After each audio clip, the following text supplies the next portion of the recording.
বাঁকুড়া জেলা জাতীয় ক্রীড়া ও শক্তি সংঘ তাদের 52তম নববর্ষ উৎসব উদযাপন করল বাঁকুড়া শহরের মিউনিসিপ্যালিটি হাই স্কুল ময়দানে। তারা দীর্ঘদিন ধরে বাংলা ও বাঙালির প্রাণের উৎসব, বাঙালির ঐতিহ্যের উৎসব পালন করে আসছে। এবছরও তার ব্যতিক্রম হয়নি।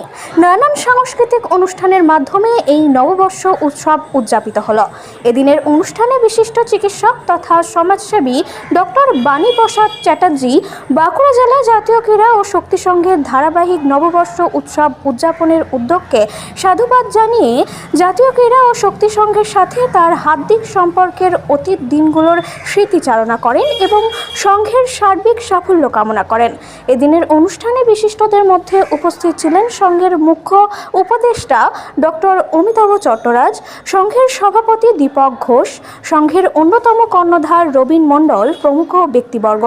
এদিনের সাংস্কৃতিক অনুষ্ঠানটি সুচারুরূপে সঞ্চালনা করেন সংঘের সাধারণ সম্পাদক সৌরভ বসু। বাঁকুড়া থেকে সুনীল দাসের রিপোর্ট, RLM নিউজ।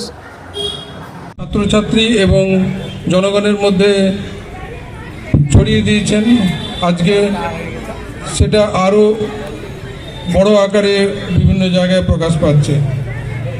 আজকে যোগের চর্চা, তৎকালীন আমলে যে যোগ কম্পিটিশন হতো, আমরা তখন নেট বা এত প্রচার মাধ্যম ছিল না, কিন্তু সেই 80-র দশক থেকে জাতীয় ক্রীড়া ও শক্তি সংঘের যে যোগ ছিল, এখন যোগা হিসাবে বিভিন্ন জায়গাতেই সেটা বহুল প্রচলিত।